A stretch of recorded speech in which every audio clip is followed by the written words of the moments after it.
Hello and welcome to I Am Geek, and this is episode 110. I'm Ryan. I'm here with my brother Dusty Buns and my good pal Catron. How you guys doing tonight? Swell. Turn around. Look what you can. Oh, sorry. If you don't know that reference, then you haven't watched Stranger Things 3, season 3. But don't worry, because we're not actually talking about Stranger Things 3 today. I just wanted to call my brother Dusty Buns. We will in the future. Like the good old days. Yeah. I prefer Dusty Bottoms. Yeah. Can you name the other two? Ned Niederlander Yep. and Lucky Day. There you go. And that, of course, is the Three Amigos. Which has another great song in it. My Little Buttercup. Go ahead. There you go. Finish it out. Smile. Smile. Smile. Tonight, though, we are talking about all things Spider-Man. And if you aren't excited about that, Keep listening. keep listening, because you will be excited by the end of this. We are not going to go into spoilers for Spider-Man Far From Home. This is going to sort of set up that episode. Catron has not seen it yet, so we don't want to spoil it for him, because I'm sure he's going to see it any day now. Any day now. Mm-hmm. He's got a free movie ticket, so I don't know. I just don't have free time. Why is that? No, we don't want to go into that. I can't talk about that. Mystery. It's a mystery. So hopefully that will be coming soon. But tonight we thought, hey, maybe some of our listeners don't know much about Spider-Man. They've seen him in some of the Marvel movies, and that's all they've seen him in. And Chris is an expert. Catron is an expert. That's true. No. He's our local. He said Chris. Our resident expert on all things comics. He's read every single comic Wow. ever. Really? I did not know that either. Have you seen the? You probably haven't seen There's a series on YouTube where they take actors in the comic book stores and they pick out comic books for them to read. So, like, they just did one for Jake Gyllenhaal, which is a Far From Home, and they take him in and they just sort of do an interview in the comic book stores. They peruse the comics. It's pretty cool. You'd like it, Chris. I want you to do that for me. I want you to take me to a comic book store and be like, "Oh, I think this would interest you, and here's why. This is the background of this." We're heading straight to the My Little Pony section. We are geeks. We did learn that Captain Underpants. We did learn that My Little Pony is for geeks from Stranger Things 3. Anyways, it is. It's true. This is not a Stranger Things 3 episode. Might as well be.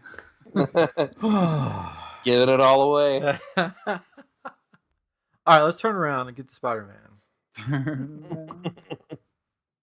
Right. Wrong song. Oh, sorry.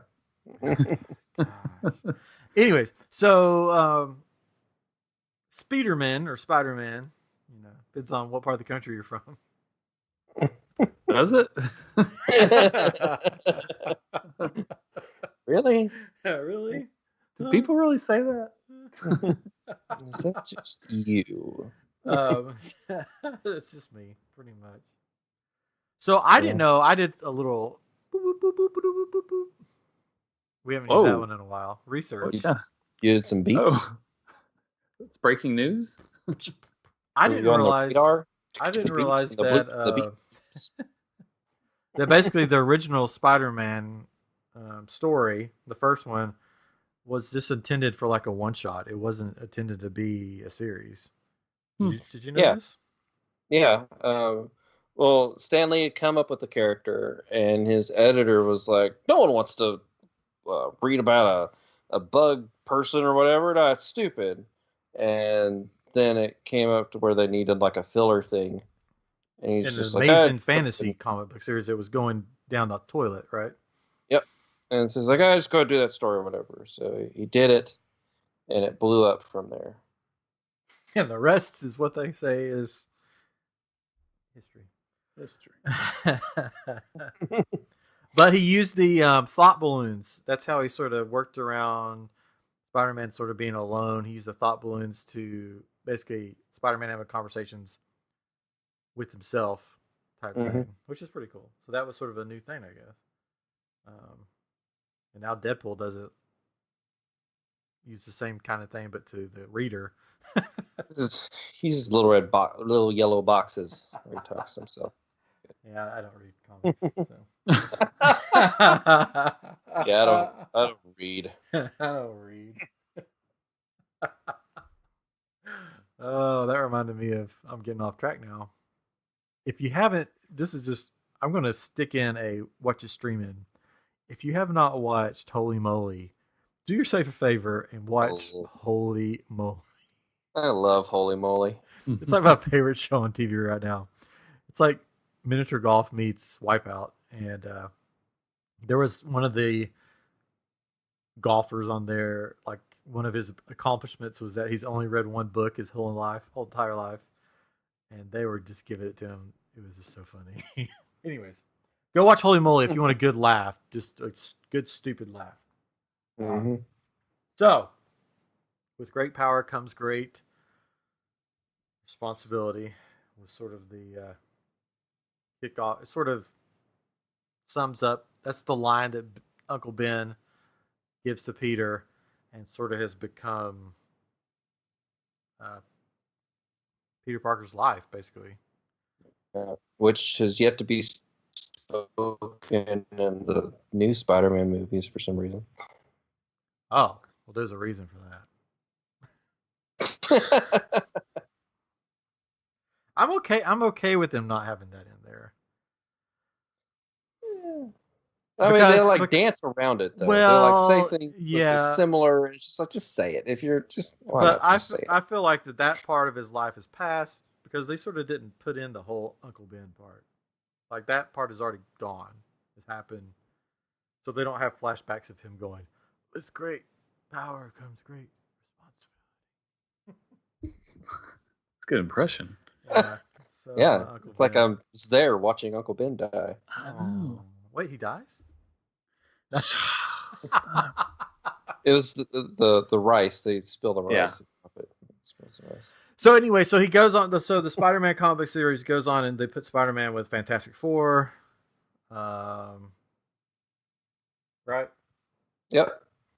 Sure. Yeah, it was the first issue of Amazing Spider-Man. Yeah. With his very first supervillain, the Chameleon. Which that was hinted at in Spider-Man Homecoming, right? Chameleon? Possibly. Like, they never really confirmed that. There is a character called Dimitri, who is like the half-brother or something like that of Kraven the Hunter, which I would love to see Kraven in a movie. It'd be great. Somebody said that there was a scene that was cut. You saw it in the trailers of him fighting the mob people. Yes. And there was a guy that was strung up that was all in like cheetah print or something. You only see from behind. But it wasn't Kraven, but they were like, "Oh, it's Kraven." But it looked like sort of like what he would wear, but it was probably just a mob guy. But supposedly that's going to be a whole short that's going to be in the Blu-ray.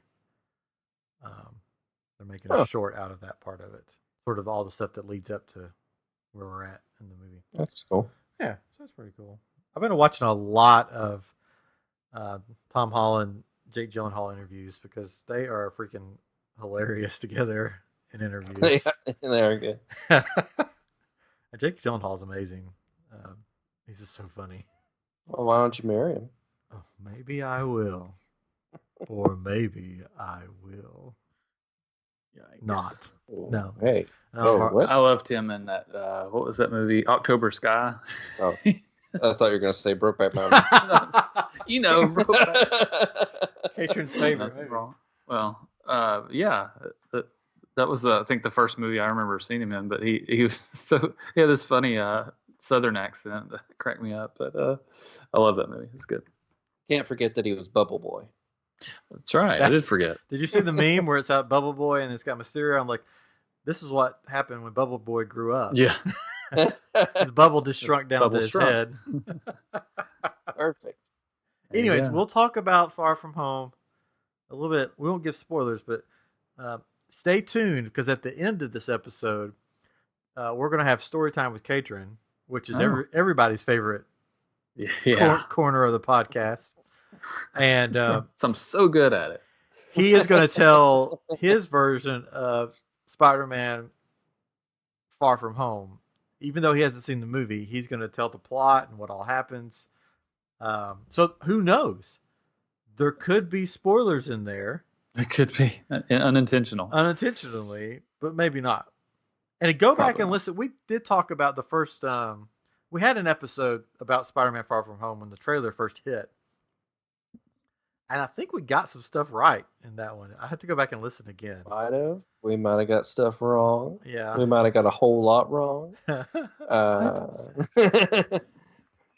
think we got some stuff right though, if I remember correctly. It seems like we might have touched on some things that was at least close. At least close, yeah. Wow. Psychics. But so if you don't know the very backstory of Peter Parker, student in high school bitten by a radioactive spider, like you do. They're all over the place. While he's on a field trip with school. Yes. Doesn't really think anything of it. Wakes up the next day with these amazing powers. I thought we could go sort of through the powers. Do you know them? Right? I've got them right here. If you don't know them right offhand, but I'm sure Chris knows them. He's got the proportionate strength, speed, and agility of a spider. He can cling to walls, walk on walls. He sense danger. He has his spider sense. Peter Tingle? What? I mean... his webbing isn't actually a power of his. That's from his sciencey brain. He made that in his web shooters. Yeah. There was one version that he had webbing, right? The Sam Raimi movie. Yeah, I was going to say Tobey Maguire. Yeah, movies. Because for some reason they're like, oh no, you can believe that this guy's got powers and everything, can do all this stuff. But I don't think you can believe that he's smart enough to make this stuff. So we're going to give it to him organically, and which was fine. Like it worked. It was weird though, because that's watching the cartoons. That's what I remembered is that he had these cartridges he would put in, right? Yeah. And that's web fluid. Did he? Yeah. Did he have a scientist that he was working with though that developed them for him? No, he developed it on his own. Okay. For some reason, I remembered like he was working with somebody that helped him. In the Andrew Garfield movies, it was like I think part of like his dad had started. Yeah, something like that. Started it, and he finished it. But in the comics, like after the movies were popular, they changed him in the comics where he mutated at one point and actually shot his own webs out of his rear end, or like a spider. Just like a spider. That's from the Venture Brothers. There's a man spider in Venture Brothers who is voiced by Nathan Fillion. Oh, and he's got webbing that comes out of his butt. Well, let's. I was just being silly. Well, let's go in. So we'll start with web slinging because I've got a bunch of facts here about it. Hey, facts. So supposedly, now this is supposedly it's a comic book, so yeah, of course.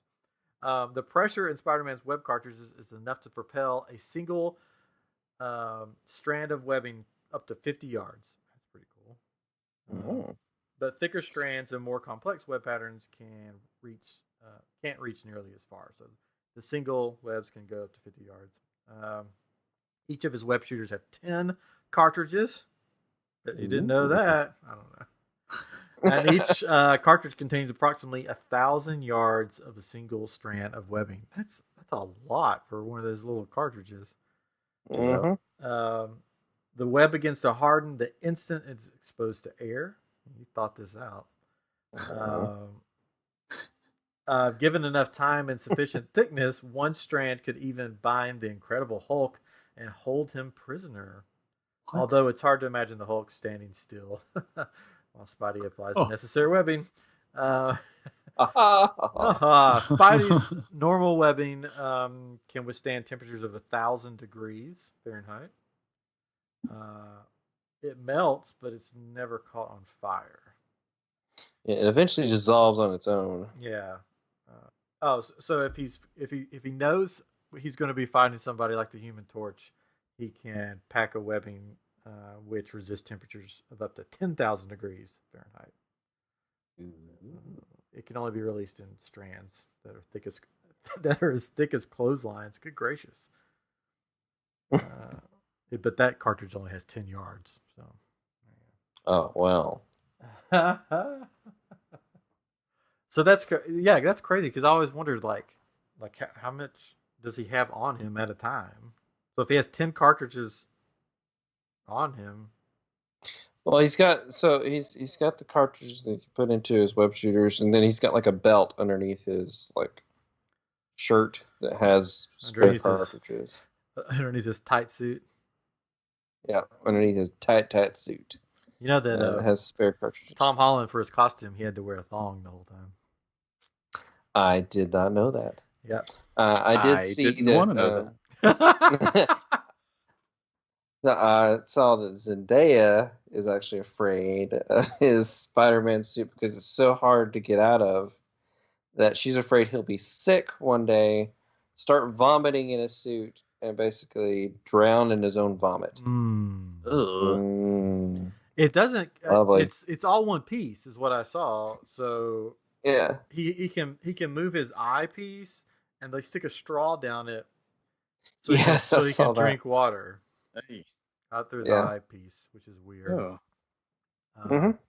I've seen people shoot milk out of their eye ducts. It's like this sinus thing. It's like the grossest thing I've ever seen in my life. Yeah, like that on David Letterman's. Yeah, that's what it was. Show. It was on David Letterman. Yeah. Oh, that's so gross. So since we're talking about costumes, let's talk about costumes. He's had many different costumes in the movies, especially and the comics. What was his first costume, Chris? His first costume, if I remember right, is just his traditional red and blue with the webbing and like the kind of bug eyes. I think he was originally drawn with the webs underneath his arms. Which you like that was kind of on and off depending on the artist. Like they would draw it or not draw it, just kind of what they wanted to do. And the webbing under the arms, I don't think really ever had any significance to the costume necessarily. It never really did anything. Later, like in the Tom Holland movies, you could see they were used for gliding when jumping for far distances. Like flying squirrels? Yes. Not flying spiders. Okay. Not flying spiders. Flying squirrels. But yeah, that was I'm pretty sure that was his kind of original. The Tobey Maguire movies, like he had one that was like just like a spray painted spider on it and a ski mask. Yeah. That he was in the wrestling. It was cool. Yeah. Showed the different iterations, I guess, that he tried to come up with or whatever. Yeah. Andrew Garfield had his made by Nike. It looked like to me, at least. Mm-hmm. And of course, Tom Holland, he had like the sweatsuit thing, the sweatsuit type thing that he made. Yeah. Which is funny because is pretty much in most of the Spider-Man comics and stuff and movies and video games. Because the suit is so tight, he can't wear clothes underneath it. So he always like keeps it in a backpack, and then he has to put the backpack somewhere when he changes. And he easily either loses the backpack or just doesn't go back and get it. Yeah, they'll like web it up on a wall, high on a wall somewhere. Which is funny. I'm playing the PS4 game right now, Huh. and which is really fun. I like it a lot. But they have that in there. You're like going around the city looking for stuff, and then you come across one of his backpacks and goes, "Oh man, this is from high school."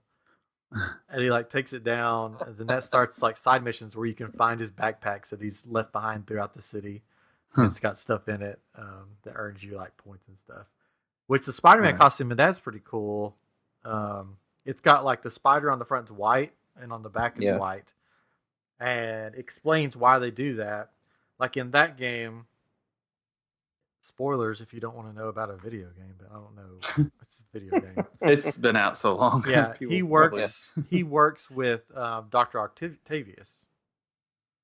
That's who his boss is in the video game, and he goes in one night to work on a suit because it's all messed up from a fight. And Dr. Octavius, he's not Doc Ock yet, walks in on him, and he sees the suit, and he goes, "Peter, why didn't you tell me?" And he's like, "Oh, I really wanted to. I'm so sorry." He goes, "Why didn't you tell me that you are the guy that designs all the tech for Spider-Man?" And he's like, "Oh, I know, I know. I just want to be a help." He goes, "That is such a big help. You're helping the city by using your brain and stuff." And then he sends him something later on, and Doc Ock is the guy that designs the suit in the game.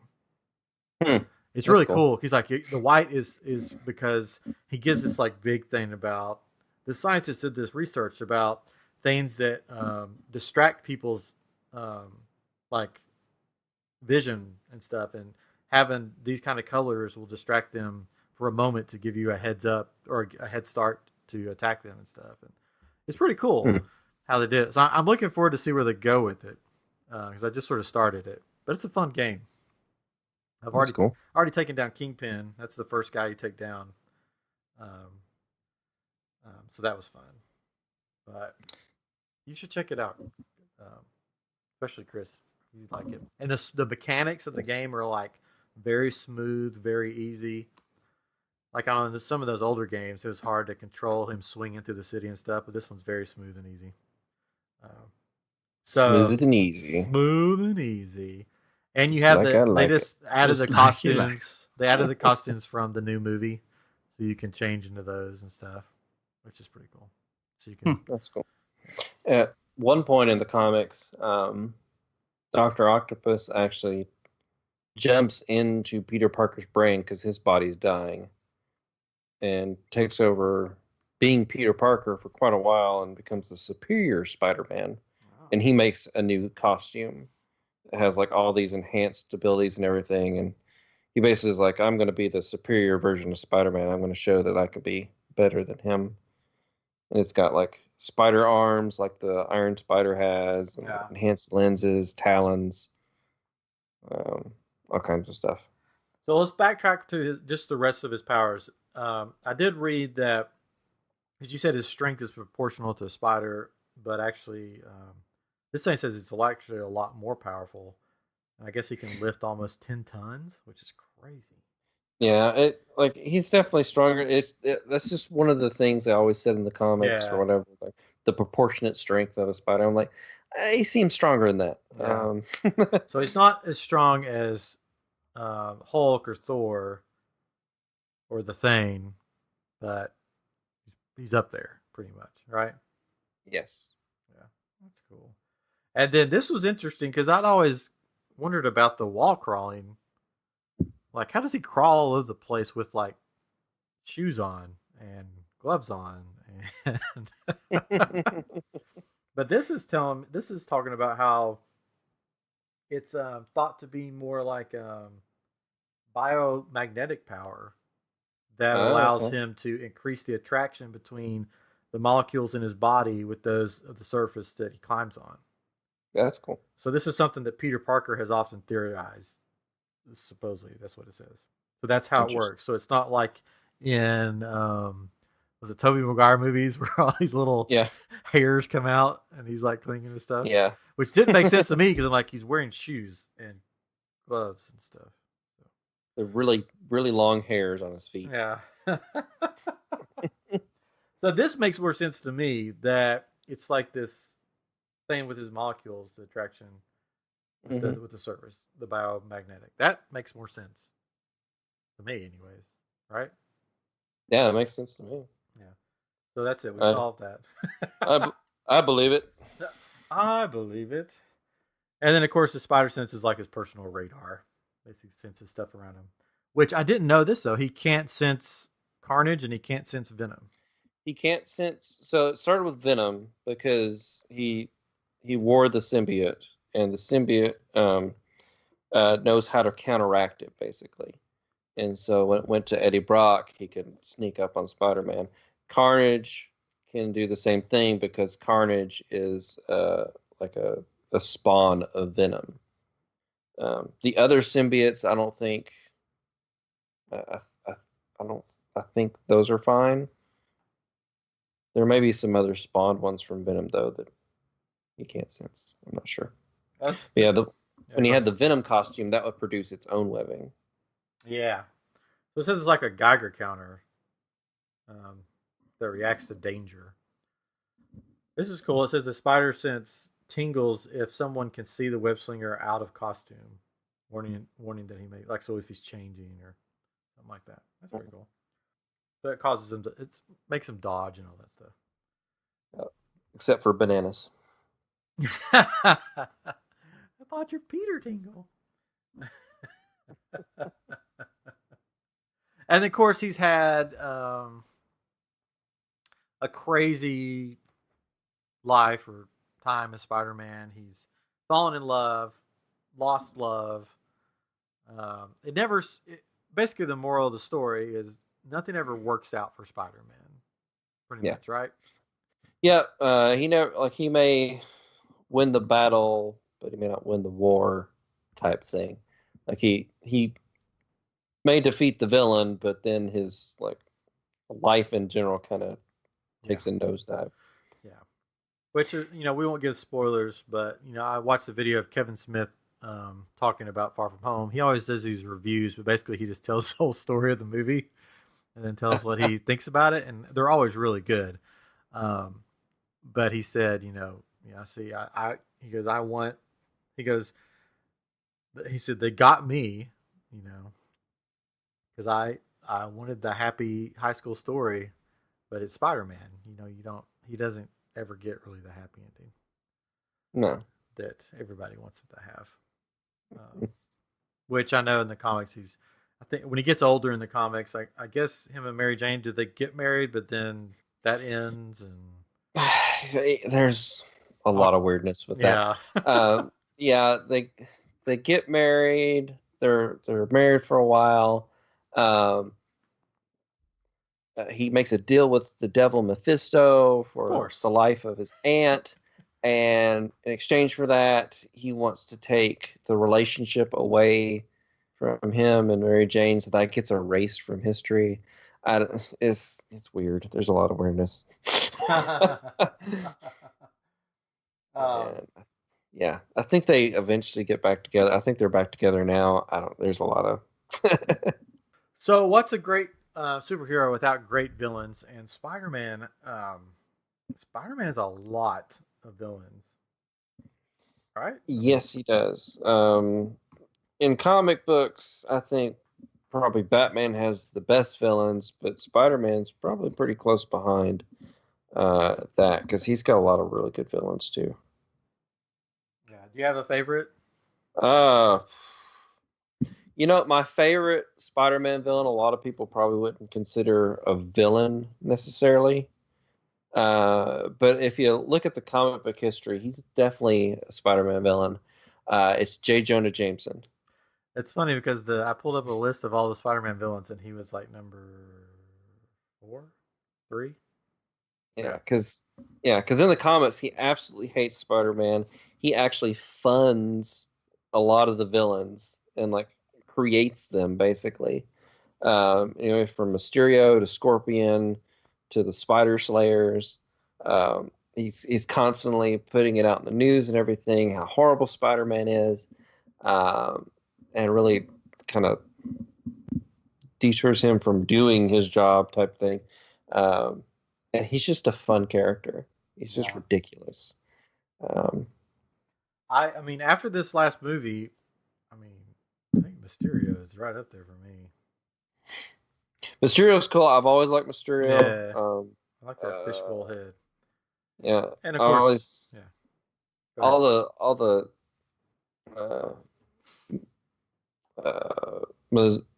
mirages and everything that he creates for Spider-Man is always really interesting. His outfit is just like the oddest outfit, but it's so funny. And he's a powerful villain in the Old Man Logan comic book series. Spoiler if you haven't read that. I have not. Well, you're going to be spoiled.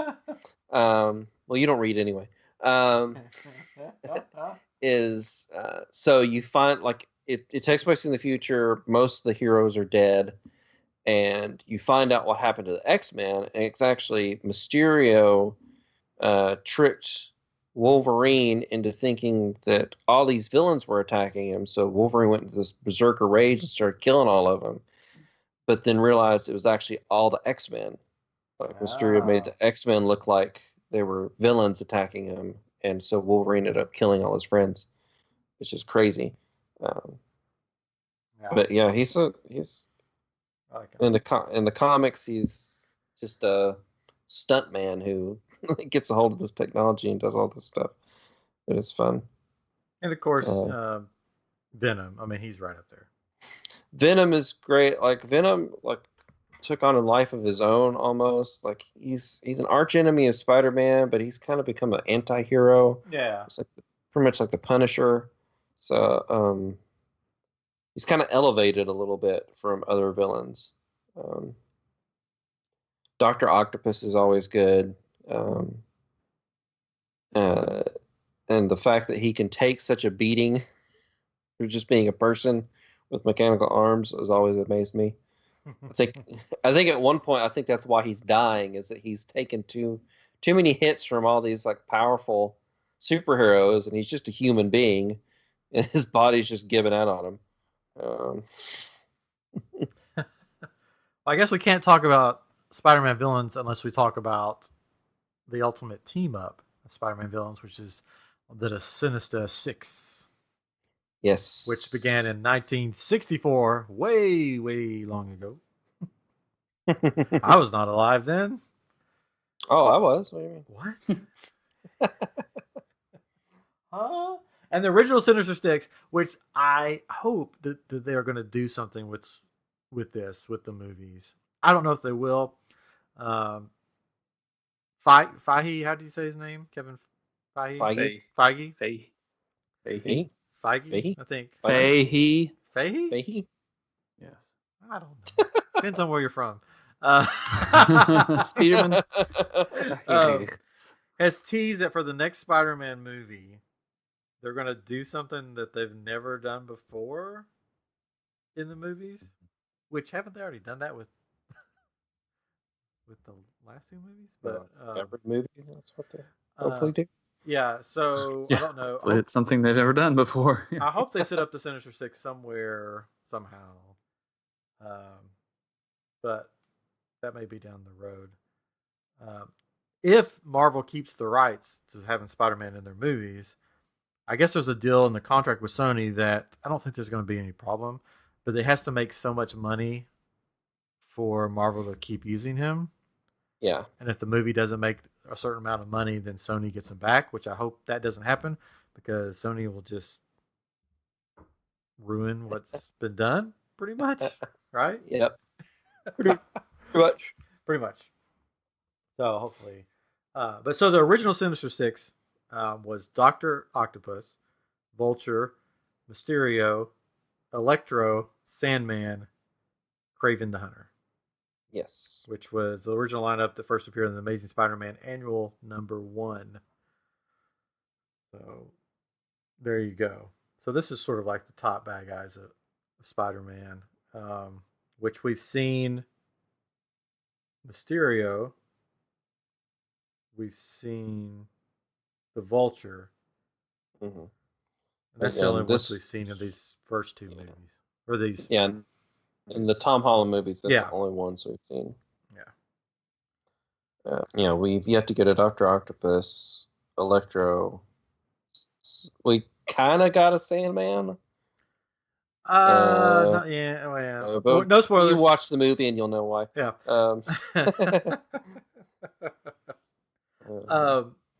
But there have been in the movies. They've had Sandman, they've had Doctor Octopus, they've had Electro. The only one that of the first Sinister Six that they haven't done in the movies is Craven, right? Yeah, and I would love for them to have Craven in the next one. That would be cool. Which we can talk more about later. But then, then the '90s, it switched from those six to Doctor Octopus, Vulture, Mysterio, Electro, Sandman, the Hobgoblin, and somebody named Gog. Who's Gog? Gog. No. Gog. I only see a picture of Gog. Who's Gog? You don't know either.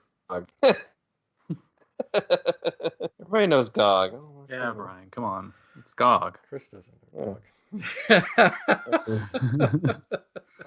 Oh my Gog. Come on. So it's funny, the Hobgoblin, actually, it's not a spoiler because they don't really say it in the movies, but the guy that plays Peter's best friend in these newest movies is the Hobgoblin, right? At one point he is a Hobgoblin. I think he's like drugged or something into being him, the original Hobgoblin. I think, if I'm remembering this right, in order to throw people off that it wasn't him, he drugs Ned, puts him in the costume, and has him go out and be the Hobgoblin. And then when they uncover his mask, take his mask off, it ends up being him. Yeah. I think that's what happened. I don't know. I just saw an interview, and he's like, the Hob. Yeah. Somebody asked, "Oh, Gog's a monster alien giant." Oh, there we go.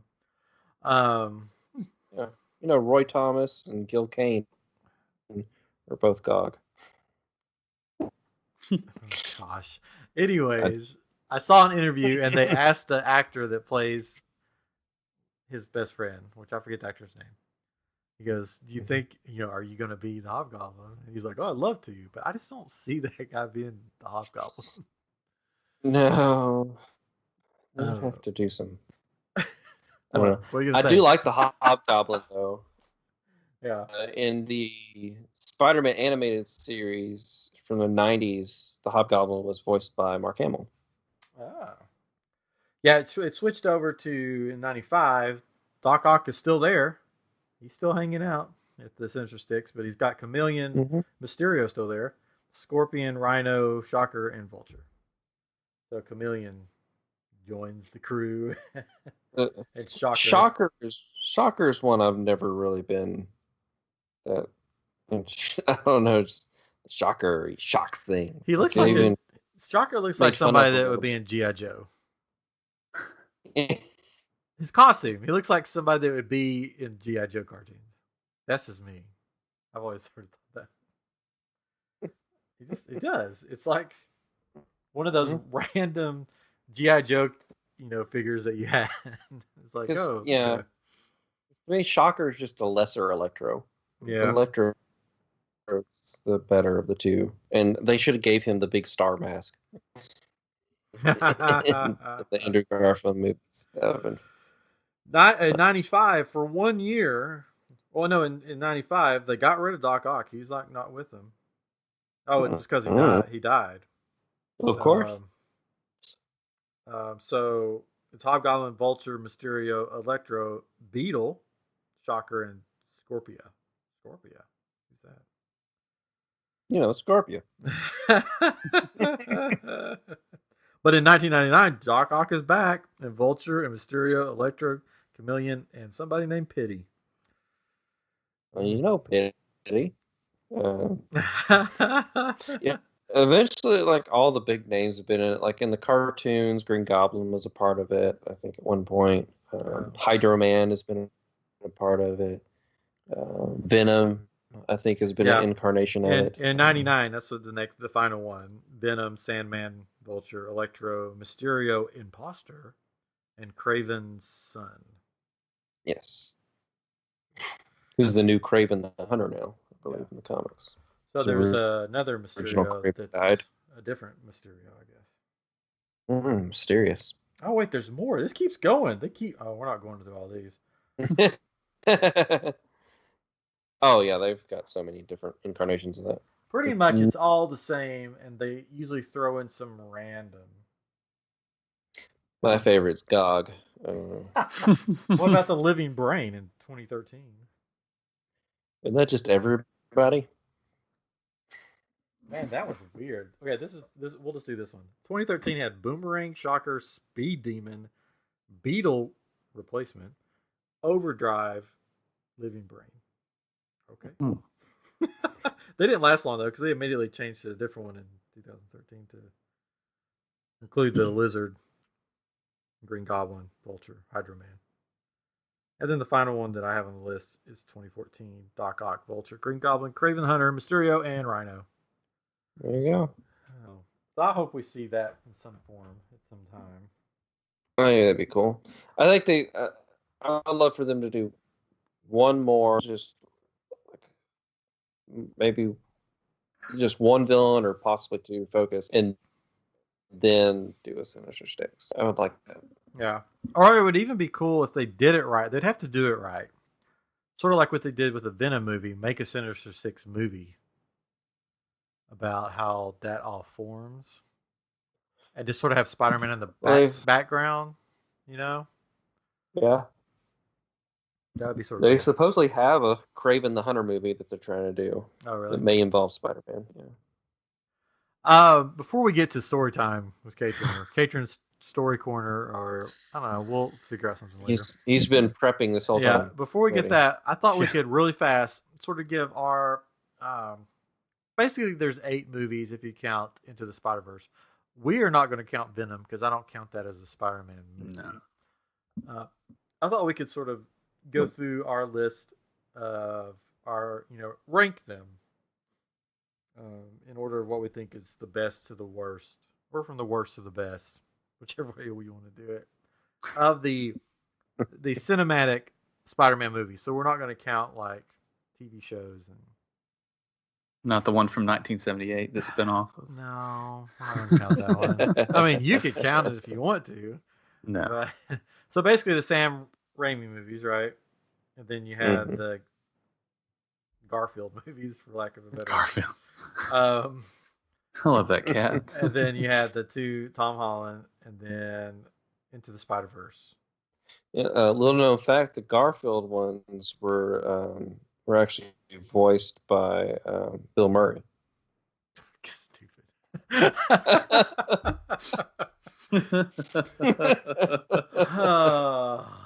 Wah, wah, wah. Whatever.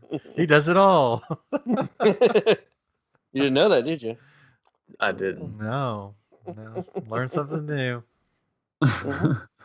Anyways. So, Chris, do you have your lineup? Do you want to give us? He's like, no, not really. It's hard. I'm getting them all in front of me so I don't forget any of them. Because it's easy to do. Well, I could probably say my least favorite one would be Spider-Man 3, Sam Raimi one. Because that was just a hot mess. Like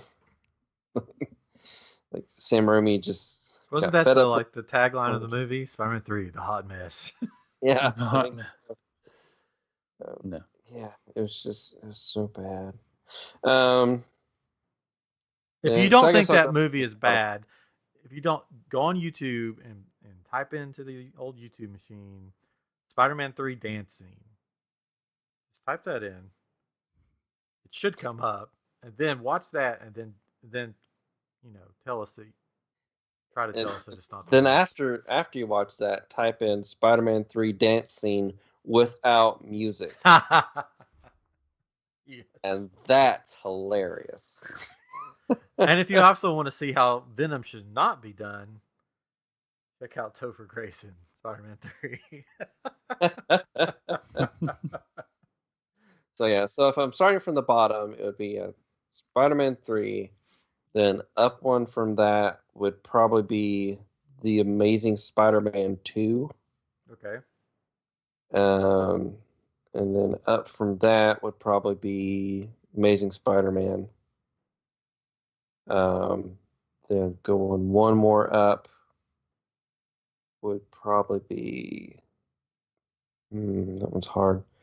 Might go actually the original Spider-Man, the Sam Raimi one.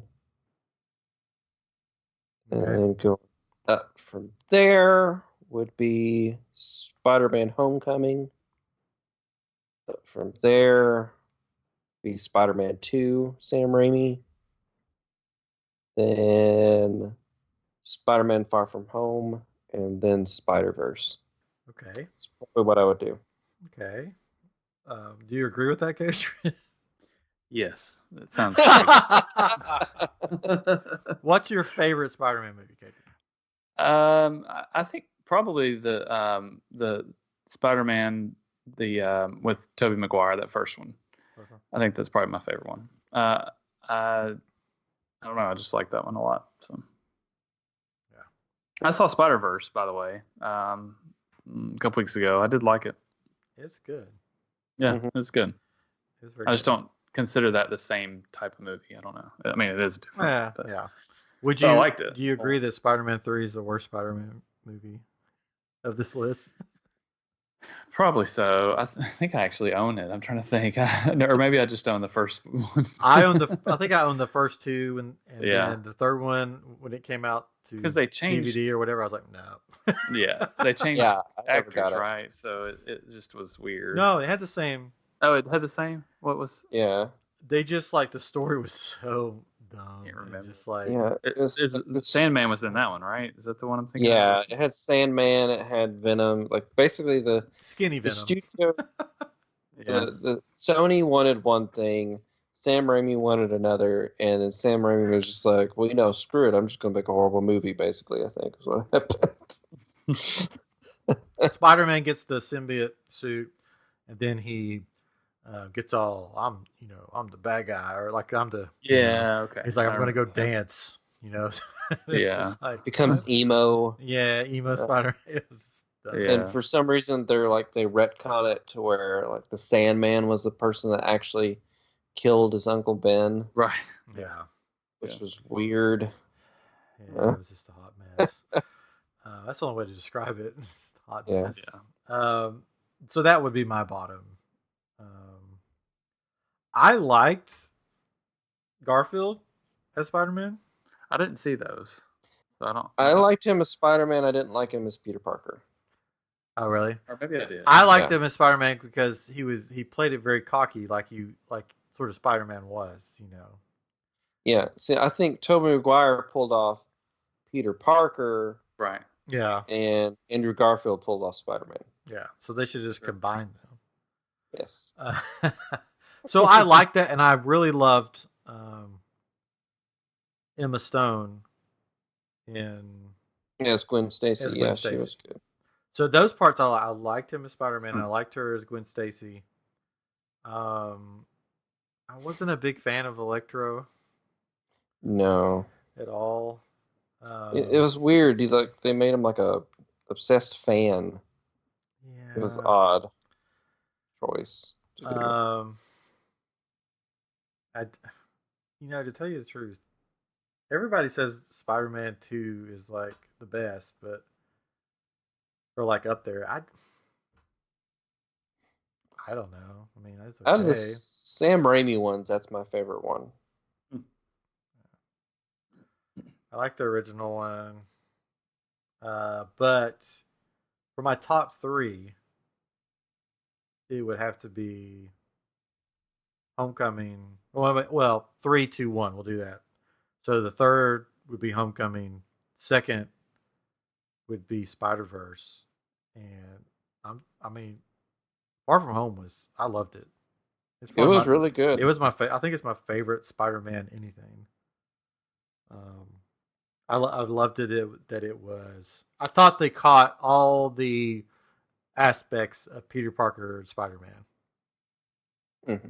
He wants to be a teenager, but he knows he has this power, and that battle's going on through the whole movie. Looking for a mentor type thing. Yeah. I mean, yeah, if you're going with just live action movies, that's my top one. Yeah. But if you throw in Spider-Verse was just so unique and just so fun. Yeah, I love it. That's why it's 2 for me. Yeah. That kind of shoots it up there. I want to watch it again because it's on Netflix now. So I'll watch it again. But Far From Home, I was just, and then like, I'm not going to spoil but the end credit scenes made it that much better. It was already like great and wonderful, and it made it so much better. It was that was the first end credit scenes where I was like, both of them. I was just like, what the heck are they doing? Like they just blew the MCU wide open. That first end credit scene actually made me emote out loud. What did you emote? Which one did you poop? No, I basically just went, yes. Yeah, it was. I would just say you said yes out loud. No, I emoted out loud. I emoted unlike what the Lion King live action can do. Oh gosh, not live action. It's not live action. I saw the last trailer for that, and then we'll get back to Spider-Man. But where they have Pumbaa and Timon talking, and singing, and stuff. They look horrible. It's horrible. It doesn't. I knew this was going to happen. Yeah, we can get back to Spider-Man, but I knew this was going to happen because, like, all the previews, you never saw them talking. Yeah. Like none of them. I was like, oh crap! They went too realistic. It's going to go Uncanny Valley. Like it was horrible. That the animals, they're not meant to emote like humans. Yeah. And you put voice coming through it, it's going to look weird. And it looks weird. It looks horrible. Oh yeah, that trailer creeped me out. It was just like, oh gosh, what in the world? Because it's got this like realistic looking meerkat going, Hakuna Matata, it's a wonderful thing. And you're just like, what is going on? It's so creepy looking. The lions are even worse than that. Yeah, it's just like, Anyway, sorry. So I will not be going to see that. It's already gotten 59% on Rotten Tomatoes or something like that. So good. Yeah. Disney, you need to quit. Okay, just go find some people with original ideas. I know why you're doing it to make money, but anyways, back to Spider-Man. So Far From Home to me was the perfect straight up Spider-Man movie, and it was so funny. Like the comedy, they had the comedy was perfect. I loved the inclusion of a bigger role for Happy Hogan. Yeah, that was good. It was great. It's just like in them traveling to all over Europe. I thought was really cool, and just the Peter Tingle. You can't beat that. Yeah, you don't want to beat the Peter Tingle. You do not want to beat the Peter Tingle. Oh. He had another line in the movie that was very PG-13, I guess you would say. When he's talking about his suit, and he's like, yeah, it's sort of really tight around the old web shooter. You're like, oh, okay, we're going to go there. He's a high school student. Yeah. What do you want? Right. But yeah, I can't wait to do an episode and really go through it all. It may be until it comes out on Netflix or whatever. But we are going to do an episode. I know you're busy, and I'm not saying anything against you. I'm just saying he's blaming you. There's been episodes that we've said that we're going to do like the Bandersnatch thing, and it may or may not have ever happened. I don't know. But this is one that it may have happened, but then we went back and undid it. Yeah. But this is one that I want to talk about because before, especially before this movie, I've always been sort of a Spider-Man fan, but this movie made me like want to be a super fan and like learn everything there is about Spider-Man because I just loved the movie so much. It ranks up for me personal, for other people maybe not. It ranks up as one of the top MCU movies. Ooh, that means I have to read some stuff. What? What'd you say? So that means you might have to read some things. I know it makes me want to read it too because I don't know. It was like, especially after Endgame, because Endgame. You haven't seen it yet, then gosh, come on. That was I even saw that one. yeah before you all did. Well, no, Chris and I saw it. Especially this movie after coming off of Endgame. It was just like the perfect way for them to go off of a movie that was so crazy like Endgame. You know what I mean? Mm-hmm. I don't know. It ranks up there. I love Far From Home. I love that it included Maria Hill, Nick Fury. Nick Fury, Maria Hill, right? I got that right. Yeah. Yeah. Mm-hmm. And Nick Fury and one of our past guests, Tyler Dean. He posted it on social media somewhere, and he goes, "Oh man, I saw Far From Home. I think I got a crush on Maria Hill."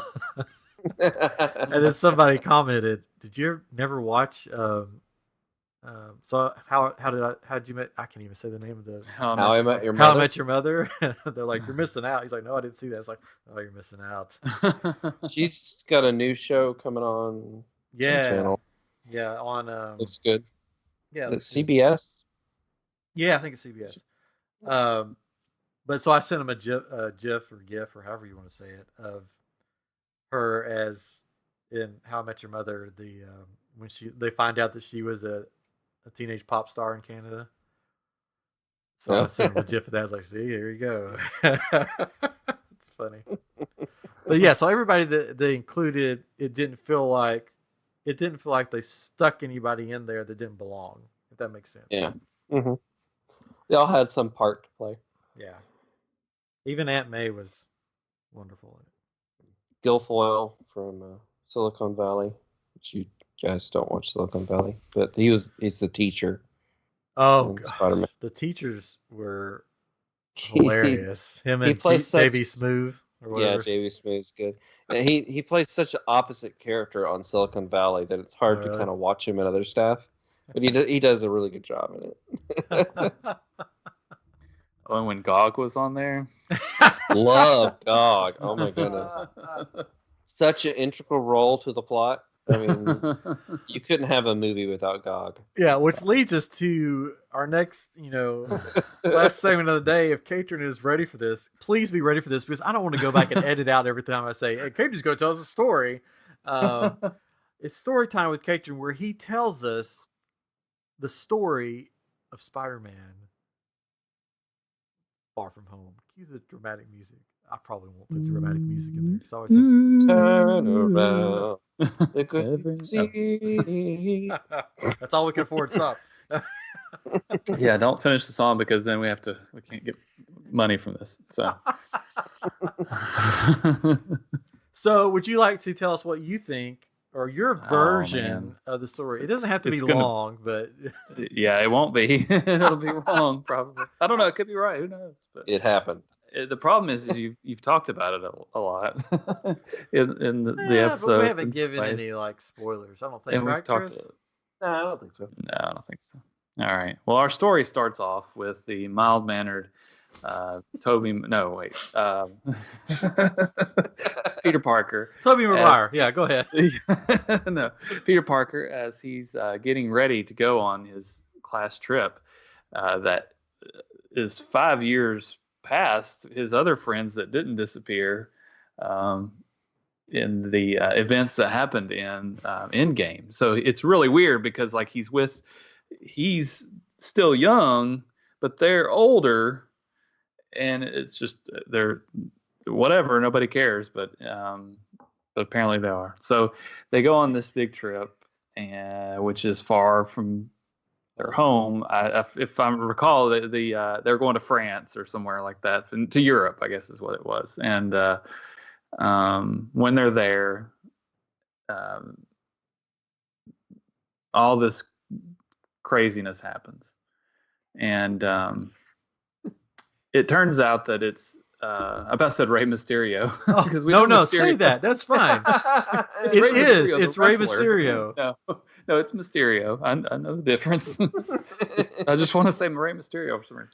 But Mysterio is there, and he, from the trailer, you think a couple of different things. You're like, okay, that's been a bad guy, but then it looks like they're fighting with alongside of each other. So what happens is it's an illusion because he's an illusionist, and he makes all this stuff happen while they're there, and all these big battles, and it's like, we're going to be friends, we're going to do all this stuff together, and I'm going to be, as you said earlier, he's trying to find his mentor. He has this moment when he's crying beside the mural of Iron Man, that after Iron Man passed, and what?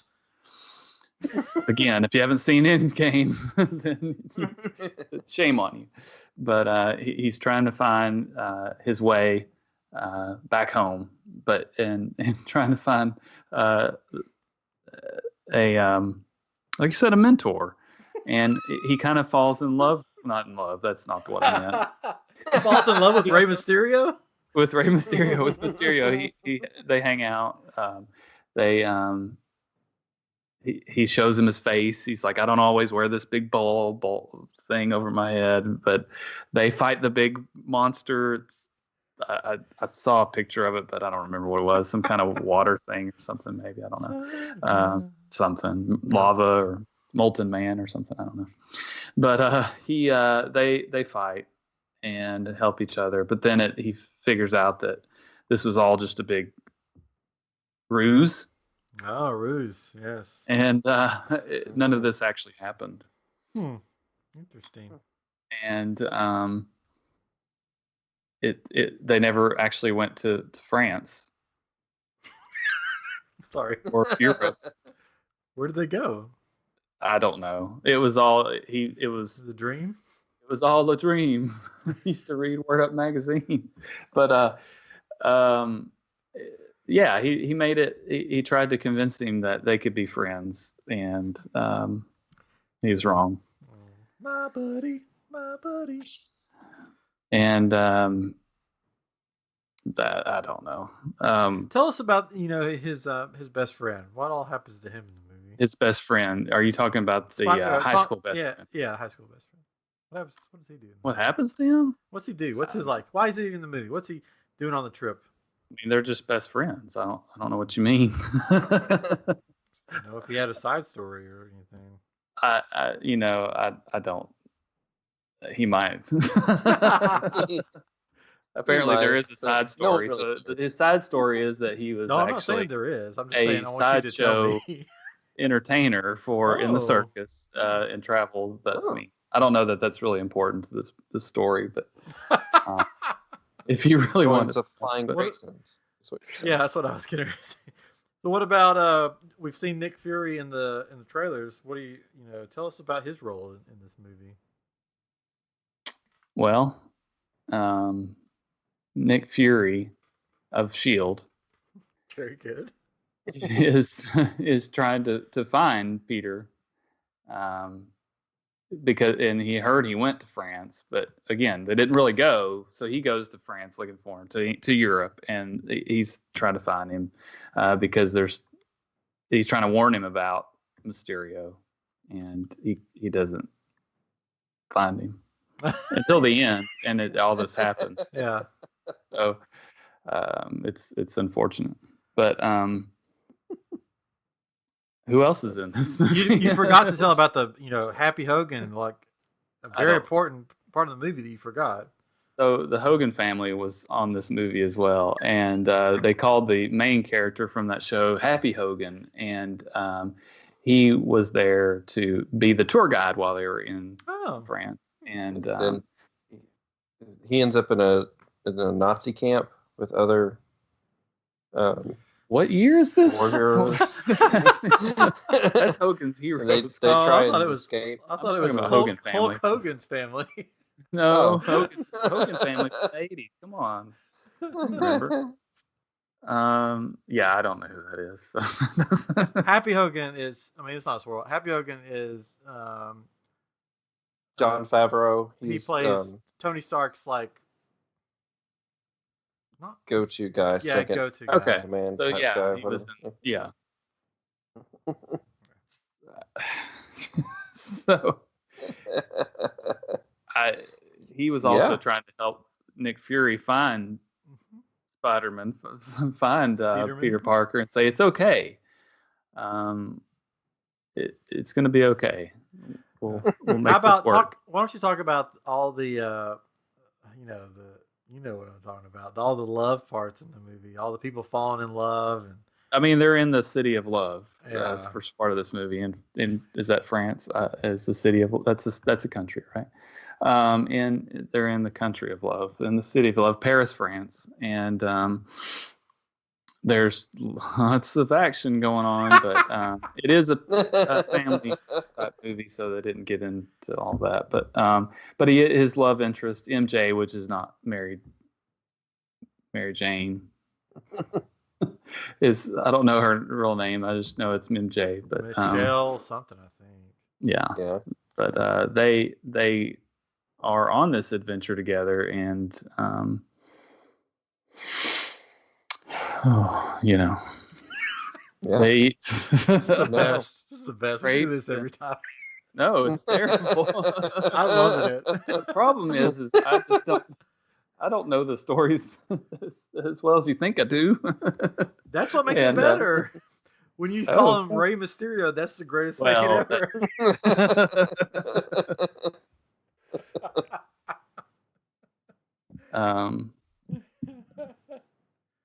So how does it end? How's the movie end? How does the movie end? Well, again, like I said, this whole thing, everything that happened didn't really happen because Mysterio was just making it all up. He had the special effects and things that made you believe that this was all happening, and it turns out that they never left. And Bob Newhart wakes up in his bed. I thought Tony Stark wakes up in his bed. Well, that's what happened. It was all a dream. All a dream. That is weird dream, Pepper.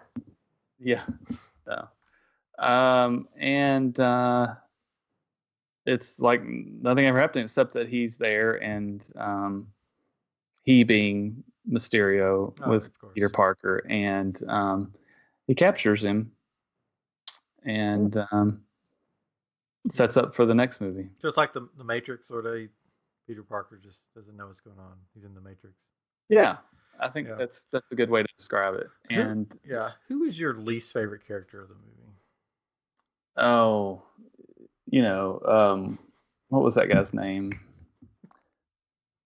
Oh, he was that kid that he kept coming in and just saying, Spider-Man, and he says, but I'm not Spider-Man. And he had these lines. Spider-Man.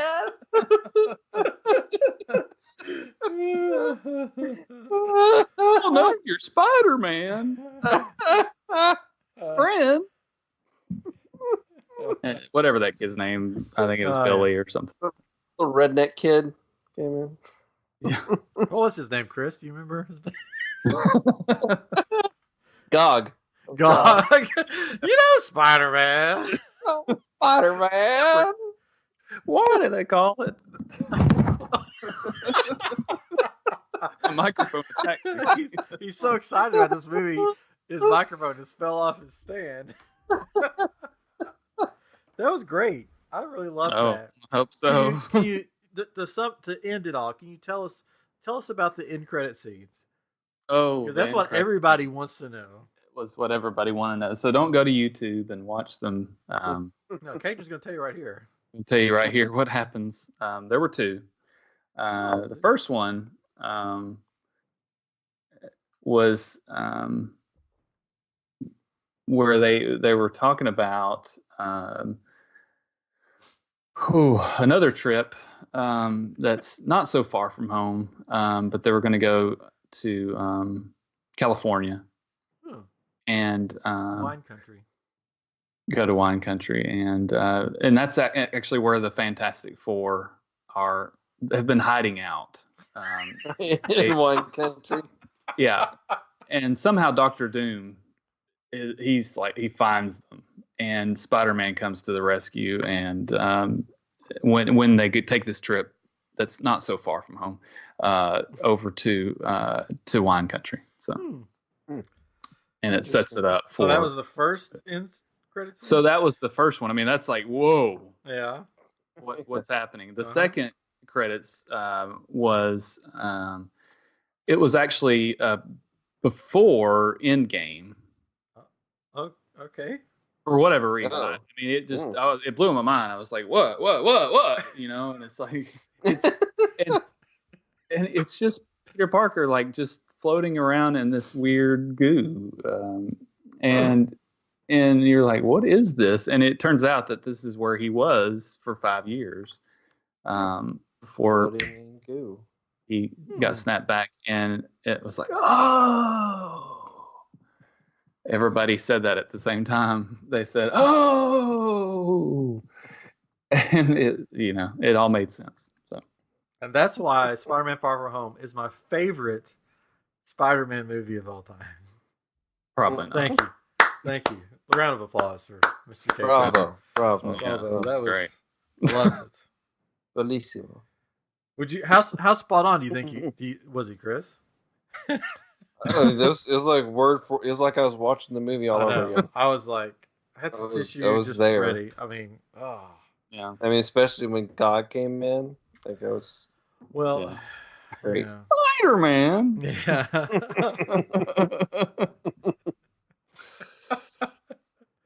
Oh, Chris, remind me. I gotta tell you something. I don't want to spoil it for anybody after this is over. I don't want to spoil it for Catron, but something funny about the movie. A hashtag that was going around for a little while. Anyways, that was fun. I know you felt uncomfortable. Yes.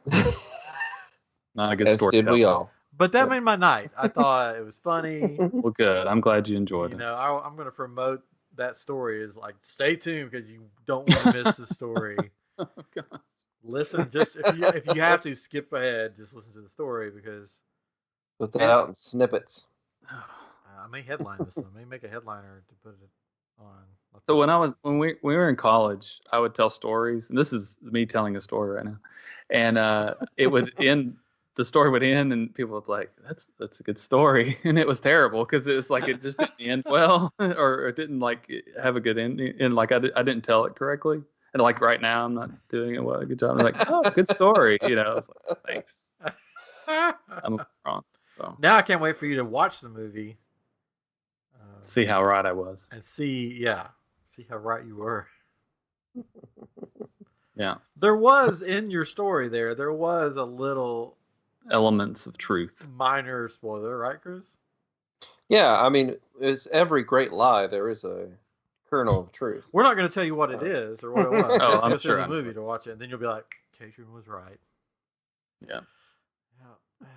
Put that on a T-shirt. No. I want a T-shirt that has Rey Mysterio as Mysterio.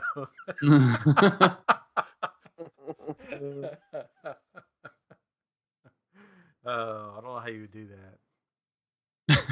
Somebody made a Mysterio costume,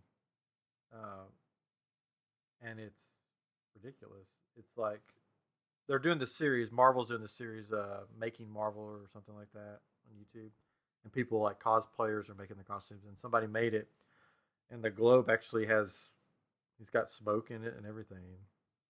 And he described how he made the whole costume, but he never described how he sees and how he breathes in the stain. And I'm like, that's what everybody wants to know. Like, how do you breathe in a smoke-filled fishbowl? It was sweet though. It looked really cool. Jake Gyllenhaal never wore the actual fish globe. No, that's all CG. All CGI. CG. CG. That's how the pros say it. That's right. CG. Is that right? Oh yeah, that's exactly how it's done. CG. Well, this has been episode 110 of I'm Geek. I had fun. I hope you guys had fun listening.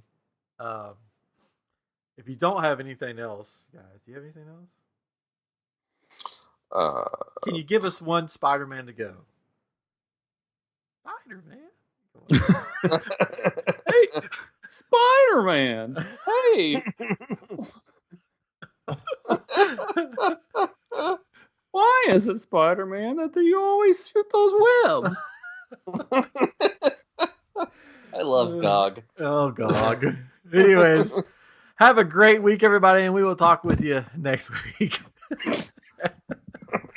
Thanks for joining us. I hope you had a blast.